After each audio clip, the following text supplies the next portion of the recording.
Hey, everybody. Welcome to episode number 14 of the Cash Flow Joe podcast, presented by Pips Path. I'm Pip Stellick, joined by my business partners, Steve Hipple, Bradley Strack, and Sam Musa. Bradley, how you doing? I'm doing awesome. Steve, how you doing today, my friend? Hey. Hey. And Sam, what's up? Always. That's what I'm talking about. So at Cashflow Joe, we're here to help beginning investors with their first transaction, and we also like to help seasoned investors learn how to do more properties with less money using more leverage and to do it in a much safer way so that they can buy as many properties as they want. Our company, we train and mentor thousands of students all over the world to become successful real estate investors. And if you want more information, visit our website at pipspath.com, where we have tons of resources for you to get started right now, including your personal scorecard, which allows you to have a consultation with us so that you can get started when? Now. That's what it's all about.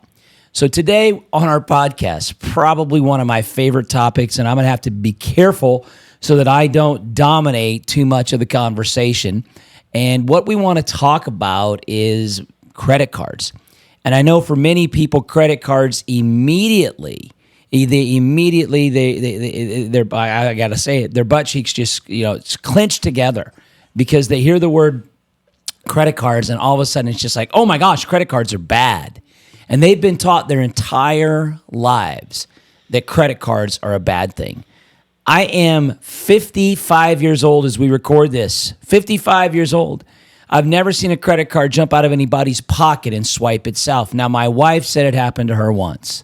Had something to do with shoes. I don't know what that's all about. That happens. Credit cards are just a tool. If I asked the question to everybody that is listening right now, if I said to you, how many of you guys and ladies, how many of you have ever used a circular saw, a table saw? I bet many of you have used a circle saw, a table saw. And the reason you use that, it's a tool that can get the job done quicker. Can you imagine as a contractor, a builder, a carpenter, somebody like that who's out there and they're using an old handsaw and they're going back and forth, how much longer it would take to get that house built? It would take a lot longer. So what do those tools do is they collapse timeframes. They give a builder options. And there's not just circle saws and table saws. There's all kinds of different saws. There's sawzalls. You got to tell the story about when you did that in front of a class. I was teaching this class down in Dallas, and we're actually going to be coming to Dallas real soon. Probably going to be coming to Florida pretty soon later on this fall when you as you guys are listening to these different podcasts. But we just got done with teaching this class, and I was down in Dallas, and this has been a while back. And there was probably 150 people in this class. I know some of you guys are going, you guys teach in person? Yeah, we teach in person. And my jokes are much more funny when you're actually sitting there listening to me. You think so? Well, I think so. It's because of the way you look. Well, that's right. The way I look makes it even funnier. Right. Yeah, that's right. And so I'm teaching this class and I'm talking in front of it. And I said, how many of you guys have used a table saw, circular saw? And I'm going to say probably 15, 20 hands went up, maybe more. And so I said, has anybody ever, lost a finger, cut themselves with a saw? We had 3 people out of those that group in Dallas that had either lost a digit or they had a nick on their finger from that table saw. And so the bad thing about a table saw is it's dangerous. Yeah, you can cut off stuff. Bradley and I, we were teaching a class. Here I go going off on tangents. We were in, was it Greenville, South Carolina? I think we were in Greenville, South Carolina. Greenville. You can't say it Greenville because that's the way a Canadian might say it, is Greenville. And even most Americans would say Greenville. But when you're from Greenville, it's Greenville. And they just kind of roll it out there. And I know lots of people from that area. In fact, I'm going to shout out two of my favorite people that live real close to Greenville, and that is Bob and Nancy Lentz. Probably two of my favorite people on the planet. At least Nancy is. And, Bob, it's a package deal. It's a package deal. Just two of my favorite students I've ever met, and they are just awesome people. So I hope they hear this someday and they hear their name shouted out. If you're ever needing a realtor in that area, look up Bob and Nancy Lentz. They're realtors. Bob was a pastor for 30-plus years, and Bob has done a lot of stuff as a pastor and now as a realtor and an investor. So they're amazing people. Love those guys. Now, I don't know how I got off on the tangent. Oh, we were in Greenville. and we were teaching a class, and I was talking about cutting your finger off with a table saw, and there literally was a dude in the back of the room, had his hand bandaged up. It was totally heavily bandaged. You could still see blood on part of the bandage, and he was elevating it. And the reason he was elevating is he just cut off his thumb with a table saw literally 2 days or a day before that. It was crazy. You know, I look at that story, or I think about that story, and the one thing I think of that story is how dedicated somebody is who just lost a finger or a thumb, and I think a thumb is even more important than a finger. That counts like 3 normal fingers. I mean, that's kind of like the big toe. Yeah. It's the most important toe. It's the most important digit, and because that's what separates us from the chimps, isn't it? the opposable thumb. Is it opposable or disposable? Disposable. Oh, here we it's go. not disposable, is it? It's not dilapidated. We know that. And so anyhow, this guy, what was motivating to me was the fact that he had just lost one of his disposable thumbs, or disposable, or opposable. It was disposable to him. It was obviously disposable. One of his 2 thumbs. Yeah, he agree on that. only lost 50% of his thumbs. That's the key.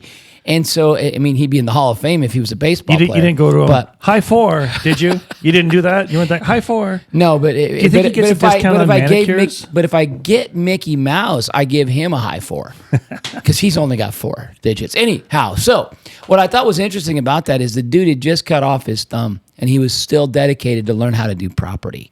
And so that tells you that anybody can do this, but more importantly, you've got to have a major why. And I'm sure he's thinking, I don't want to be a contractor the rest of my life because it's a dangerous job. There's no doubt about it.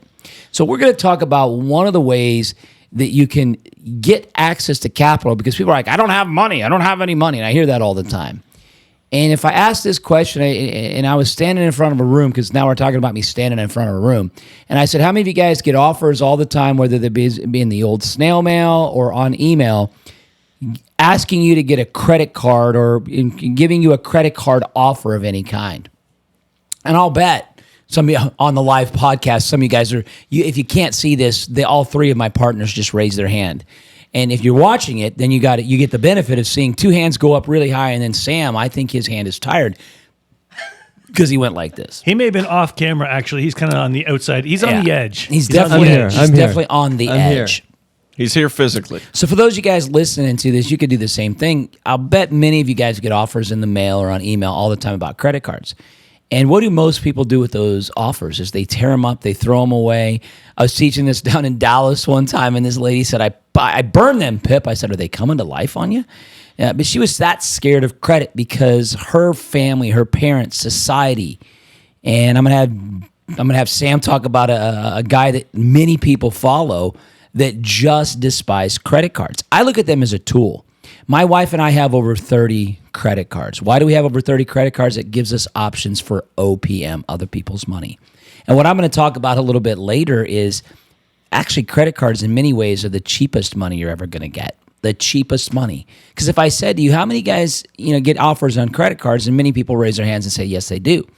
But I'll bet some of you guys get what I call promotional offers. I think they're sometimes called teaser. Well, offers, I don't want to aren't they? tease. I don't want to tease Just anybody. a teaser. I don't want to tease anybody, but it's true there. You call them a teaser offer. I call them a promotional offer. And what are those promotional offers? Are very low introductory interest rates. And I'll bet some of you, if you're like me, I'll bet some of you guys get all the way down to 0%. Bradley, ever gotten a 0% offer? Lots of them. Sam, Steve, in Canada, do they have 0% offers in Canada? Yeah, I just actually received two of them. You did? I can't hear you because you're not quite. Yeah. I received. Oh, hey, nice to have you. 2 Nice to have you on the 0% offers. podcast. One of them was 0 for 12 months with a 2.5% fee. So the whole rate for the whole year was only 2.5, which is 2.5 times. Half the cost of what you can get with a CD, or we call them GICs. So you could borrow money cheaper than what you would get from a government bond or a bank bond. So you can get and they call them GICs, which is guaranteed investment certificates. So you're guaranteed to lose money every day on those. Absolutely. Why is that? But in this case, because unfortunately the rate that they give you is below, typically below inflation, which They're it is. they're it is completely inflation. set there on purpose to be that's below right. the inflation That's right. rate. That's right. But it's a great time to really understand other sources of money and other sources of capital. So I'll talk a little bit about what you could do if you wanted to, what you could do with the credit cards, because they are such a great source. And absolutely, I don't think anyone would dispute it's the lowest cost money out there right now, 0%. You can't beat get any zero. cheaper than zero, last I checked. And in fact, Steve, I think you're going to talk about there's actually perks that you can get with your credit cards. In Canada, can you get perks on your credit card? Absolutely, all kinds of Like perks. travel stuff. Okay, you can tell. We'll talk about that a little bit later. But what I want you guys to know is that credit cards are a tool, and if we use them as a tool, as long as we understand how to use the tool, we know the rules. It's a tool that can, and I know some of you guys are going to watch this and listen to this and go, "Oh my gosh, these guys are nuts." But it exponentially changed my life. If I didn't understand and learn how to use credit cards over 20 years ago, I wouldn't be sitting here. I wouldn't have bought a bunch of properties. I wouldn't have had a business that I have today. And I guess the thing for me, and and Sam is always so nice with things he says. I've been able to not only help myself, but I've been able to teach thousands of other people how to do stuff that they never would have been able to do had I not learned it myself. And so I think about the little bit that credit cards changed my life, but it's a domino effect. And my life changes how many other lives, and then how many lives are those other people change. And it really is cool to think about that, kind of like the ripple on the water, how many different people are changed by those concepts. And so with credit cards, I'm going to let Sam start this off because he's going to take almost the counterpoint to this, because there's a gentleman out there, and I'm not going to knock Dave Ramsey at all. I don't know that he is talking to 100% of the people out there. I always say 95% of the people in the world should listen to Dave Ramsey. I say that because most people need to understand what Dave Ramsey talks about, which is not utilizing debt, getting out of debt. And a lot of it's about budgeting. And I get all that. But Sam, I'd like you to expand a little bit on your thoughts of the whole Dave Ramsey mentality. Yeah, and I think Dave Ramsey's helped a lot of people out there and helped them get control of their finances. The main concept that he has is live below your means. That's the philosophy. Live below your means. Your means would be your income from your job. That's what you're working with. Based on that, this is how we're going to build a budget, and it works. People do get out of debt using a system. The challenge is the philosophy of not buying anything, of spending less, of not consuming, of saving, and it really inhibits your ability to help other people. But he does talk about that in his plan. He does talk about when you can help people. But his main premise is don't spend money, right? Just don't spend money. Reduce as much as you can of the costs that you have, your mortgage, which, by the way, is the absolute best loan you'll ever get in your life is your mortgage. We'll come back to that. One that you would never, let me say this again, never pay off. There's not a lot of reasons to pay off a mortgage, but we'll come back to that. But his main premise is just save, right? Save. Now, I want to make a distinction about saving money, what saving money is. So when you take money, you put it in the bank, you put it in your mattress, you're not saving money. You're actually hoarding money, right? Because hoarding is taking something that has a use and not using it for that particular use, what it's designed for. And money was meant and created as a store of wealth, but it's a currency. It's supposed to move. It's supposed to be used, and it helps grow the economy. And we'll talk about the challenges of what Dave Ramsey says and why that's the challenge for the economy. Now, if everybody stops spending, and the idea is this, hey, by the way, you're not making enough money to, let's say, purchase a pizza once a week. You used to buy a pizza once a week. Don't do that anymore. Now, if you're doing that yourself, individual, it's not a big impact to the economy. But let's say that everyone decides to use Dave Ramsey's philosophy and let's not spend any money. Well, the dilemma is that small business now that depended on your 1 week purchase of pizza now is out of business because nobody is purchasing pizza anymore from this small business. And of course, that has an impact. I'm getting hungry. I just want to let you know that. that has an impact on the owner of that property, which he rents or she rents the business out of. So all of a sudden they don't have a tenant, and then they're going to default on their loan, which is going to have an impact on the bank. So the point I want to make here is this: if everybody used Dave Ramsey's system, everybody stopped spending money, the economy would collapse, right? A $20 bill is not $20. A $20 bill represents thousands and thousands and thousands of dollars in our economy if it's released. When it's hoarded, it's only $20. And of course, when you save money based on the concept that we're told, put it in the bank, put it in the mattress, which is hoarding, of course, inflation deteriorates the value of that money. So we want to be able to move that money around. So Dave Ramsey does a great job of teaching people how to live below their means. Unfortunately, the economy can't grow if we are not expanding, and we need strategies, and that's the missing component, I think, is what do I do to increase my income? So we believe live below your means too, but this is what we believe. If you want more, increase your means. And we have a path to increase your means. If you want more, increase your means. And you know what? I can't do it right now. We'll talk about it, but I'll talk about a great story that I taught my son about assets and liabilities, and getting your assets before liabilities. The point I want to make is simply this. If you want to expand, you have to be willing to do it with an open hand. You have to be willing to share the wealth. You have to be willing to purchase and consume, absolutely. And you want to do this methodically. You want to build wealth over time, and real wealth takes real time. So again, Dave Ramsey, great, helped a lot of people, but he's missing, in my view, he's missing that extra step of helping people expand their means so they can live a better life. And we talk a lot about expanding your means and creating more, but I think one of the biggest issues, Sam, and I want to have a little thought on or talk on this, is that, what if everybody bought a used car? Because that really, cars, they depreciate the day you drive them off the lot. We hear that. Even by people that are fiscally and financially responsible, we hear, hey, you buy your car, and as soon as you drive it off the lot, it's worth 10, 20, 30% less than the day you bought it. And all you did was drive it off the lot. In fact, there's insurance companies that insure the fact once you just get it off the lot, they're going to give you insurance because they know that it goes down so much in value, and they don't want you to see you suffer that. If everybody bought a used car, what would that do to our economy?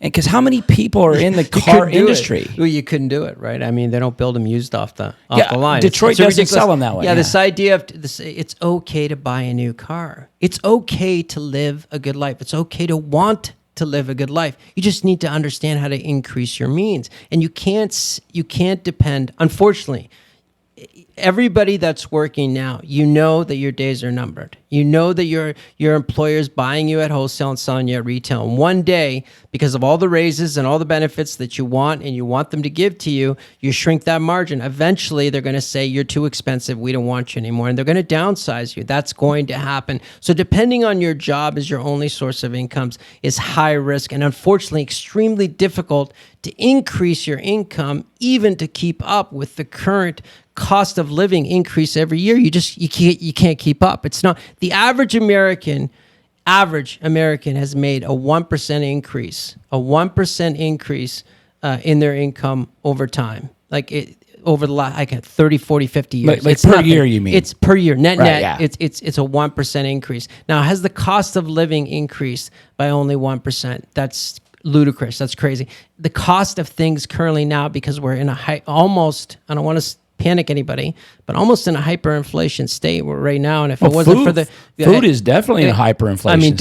doubled. And Bradley, you had mentioned to me that the average American now is spending an extra, how much was it? The average household is from 2020, so 2-3 years after 2020 and COVID, it's $700 more per month that the average family is spending. And that's not hard to imagine. I know it's hard to imagine. We just went through the drive-thru at McDonald's. Bradley, I believe you were with me. And we got a medium French fry in there, $3.69 for a medium order of French fries. Mm-hmm. There are some countries right now that are changing all the way. India right now, they won't buy, tomatoes and potatoes because the price is so high. Rice, and restaurants are closing down because they can't afford, people can't afford to even have some of those. And I wouldn't consider a tomato or a potato a luxury. Not at all. And so I don't doubt that, your numbers that you're talking about there are crazy. But they're valid and they're true. So we talk about access to more capital because it's easy for somebody to say, well, I need to increase my means. And, if your job only pays you $30,000, $40,000, $50,000 a year, how do you increase your means? You need to understand leverage. And one of the easiest and most common forms of leverage is something called credit cards. And I've told you multiple times already on this podcast that they changed my life. Bradley, you ever use credit cards? What do you want to expand on with credit cards? Because there's a lot of cool stuff with it. I think that the first part of it is when Sam says it's easier to increase your means. I think we got to break that down a little and understand that also means you can't save your way to wealth.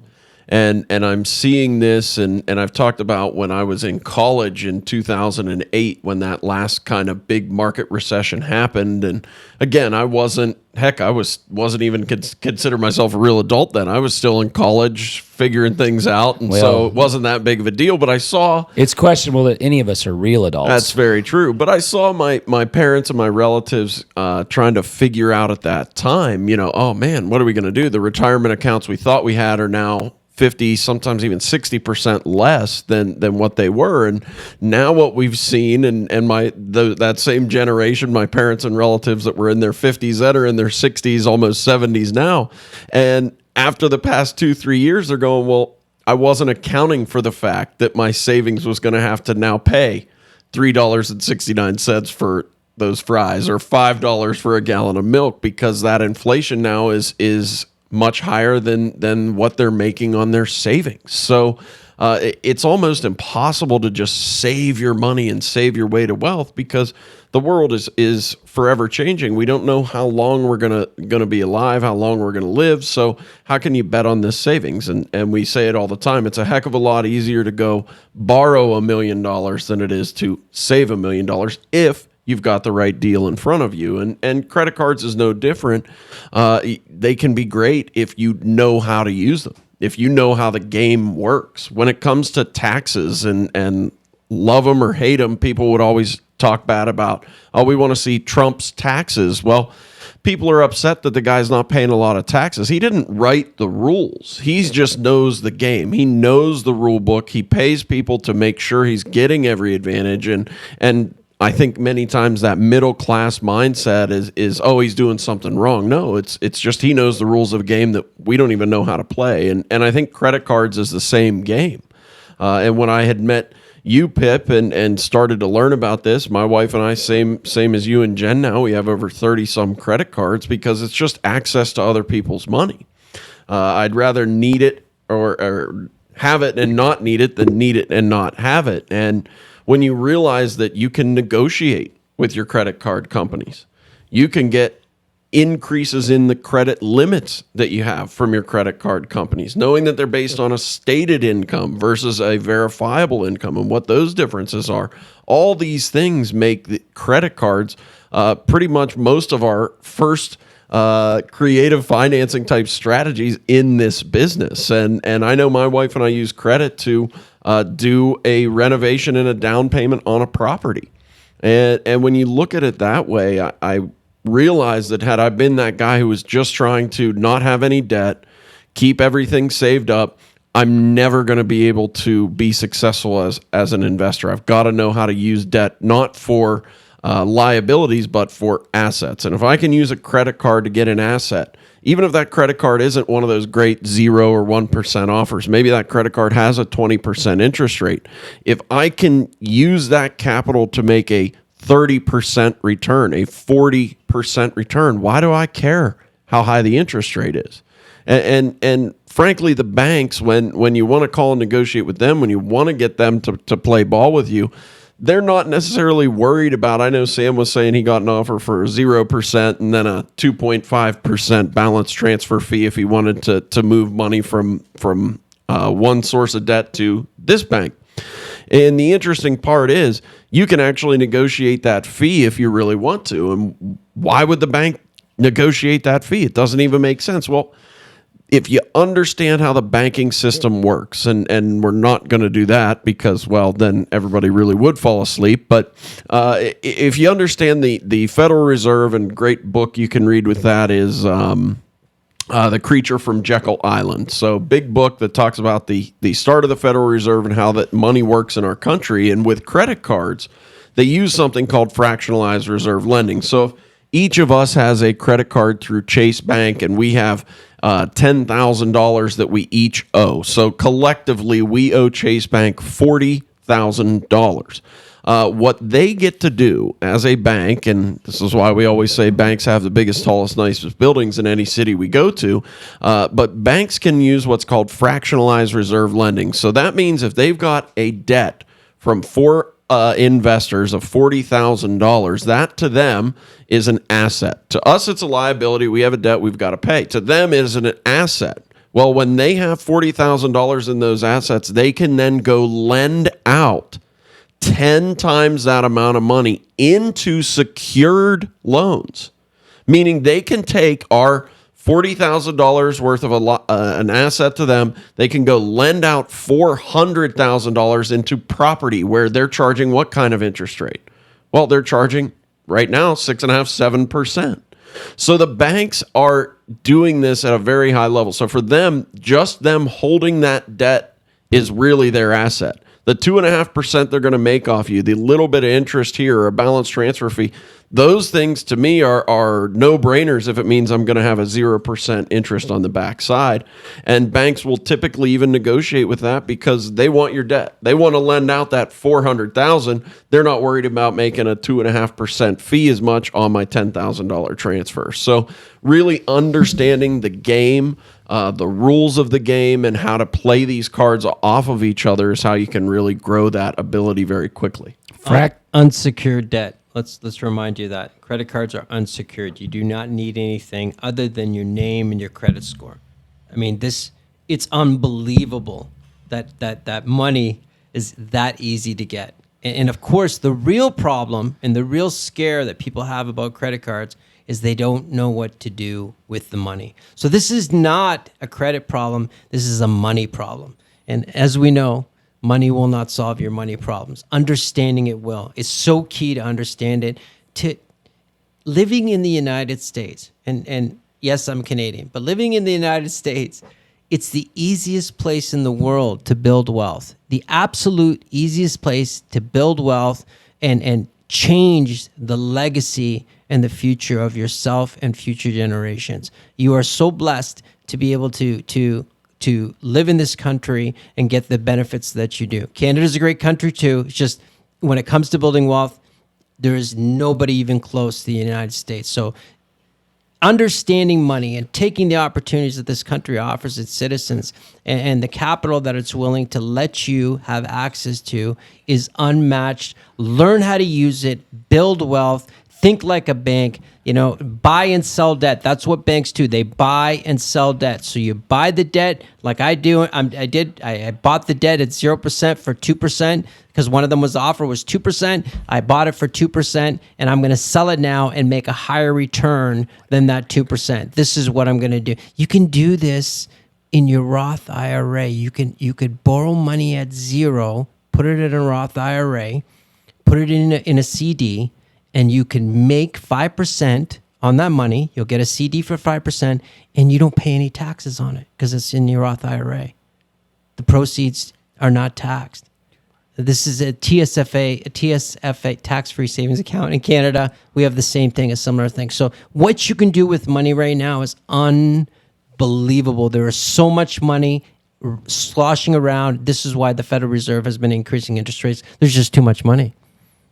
See, Bradley talked about fractional reserve lending, and that was pretty sexy. Like Bradley, not so much, but that topic of fractional reserve lending, if you know how money works and how you can make money work to your advantage, well, banks do, governments do all the time. But let's continue that sexy discussion with debt service ratio. And debt service ratio, a lot of people, if you have any kind of debt, let's say you have a credit card, and your credit card limit is, let's say, $2,000, and your credit card balance owing is $1,000. So your debt service ratio is 50%. Right away, simple math. Like you're allowed to borrow on your credit card $2,000. You've already spent on your credit card $1,000. You got 50% debt service ratio. So on that, how mortgageable are you? How much more debt can you take on? with that, I want to always have myself in a situation I can take on more debt. I can get more credit cards. I can get an unsecured line of credit. I can get a mortgage. I want to have myself with a debt service ratio that I can actually obtain more debt. That's very important. So anytime your debt service ratio is higher, if I spend more money on my credit card, if my limit's $2,000 and now I owe $1,500, $1,800, $1,900, the banks do that as irresponsible. So what do? Either pay off that credit card or I could increase my limit.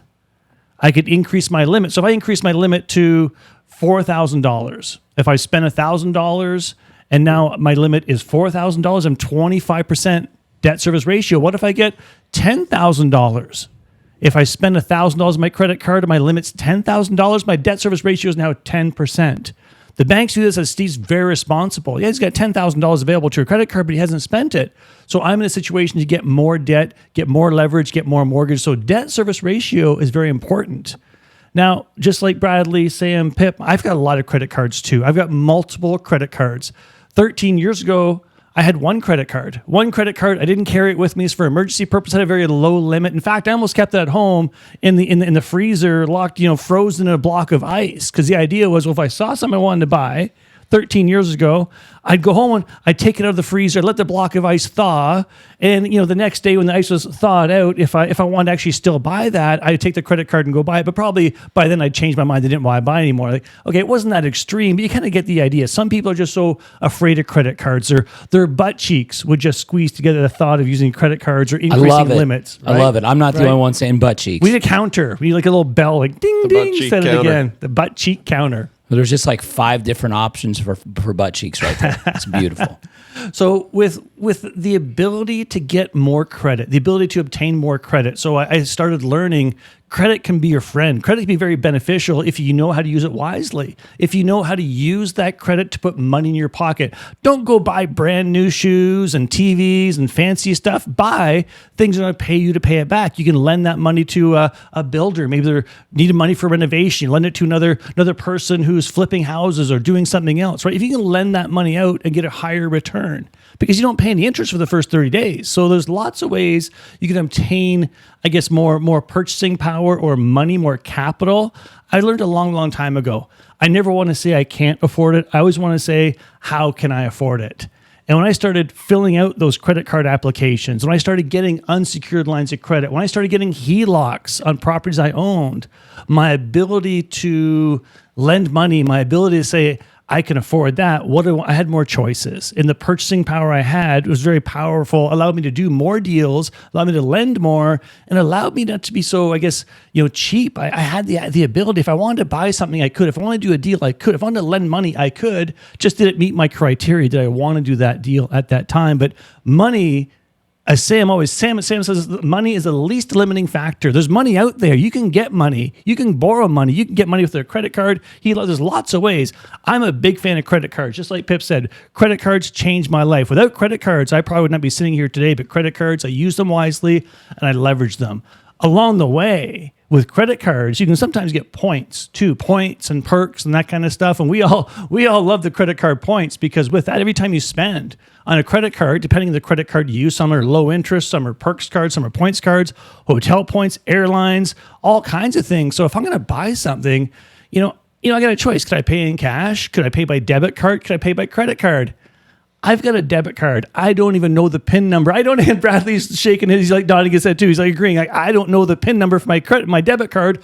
Why would I pay for something with a debit card when I can pick a credit card and get points and get 30 days to pay that? And I can also use my credit score, improve my credit score. I think right now I've got about 12 or 13 credit cards right now, and I've got a very high credit score because I use them wisely. I use it to my advantage. I know how to work the system, as Bradley says, but the points and perks you can accumulate using those.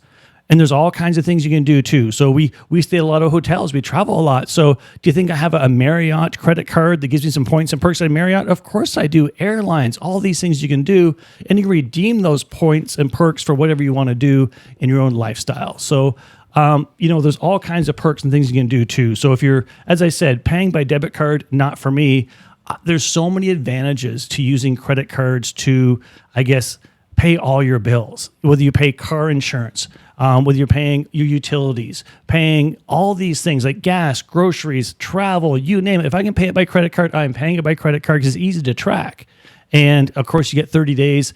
But credit cards are such a valuable tool in my business, and it's a big part of how we all do our businesses here.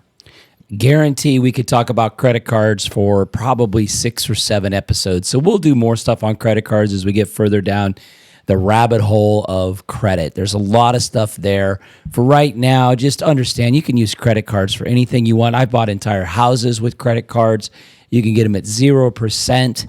There's a great opportunity as long as you understand the rules of the game. So Yeah, just make sure you're responsible. Obviously, we're talking about credit cards. It's a great tool. It's like the table saw. Is that what you said was the tool? Used properly, it's going to accelerate your building of wealth. Used incorrectly, obviously, it's going to hurt you, and we don't want you to get hurt. So you want to get educated about it. You want to understand how credit cards work. But as a tool, in my view, there is nothing better than credit cards to accelerate the building of wealth. There's nothing better out there. It's unbelievable, the competition for you to use, for the companies out there trying to get you to use their credit card. They're willing to give you the money for nothing, for zero. So complaining that you can't find money for your real estate deals, that doesn't make any sense. This points to the fact that we are so ignorant about money and how to use money and how to work with money. We're afraid of money. How are you going to build wealth if you're afraid of money? How's that going to work? And this perpetuated myth that these people are telling you, live below your means because that's the only way you can live, will destroy economies. That's a bunch of nonsense. You need to get your arms around this thing that we use every single day, if not for you, at least for your children. Like, teach them how to do it with money. Because the way people are taught in dealing with money is destructive, not only to themselves, but generationally. You can change the legacy. It's in between your ears. You got to change the way you think, and you will change your bank account. You need to learn how to use this tool. great tool. Obviously, we could talk about it for days. Next week's episode, guys, we're going to talk about some stories about our students and from a mentor's perspective. We all mentor students, and we're going to share some of those things, the struggles that they have, how we help them learn, implement, and grow their business. Don't want to miss that episode. Before we get out of here, subscribe to our podcast on whichever platform you use. For more information about us, go to our website, pipspath.com. Follow us on social media. You got Pips Path, the Property and Cash Flow Joe podcast on Facebook, Instagram, YouTube, and TikTok. Leave us a comment, give us a follow, and we will see you on the path.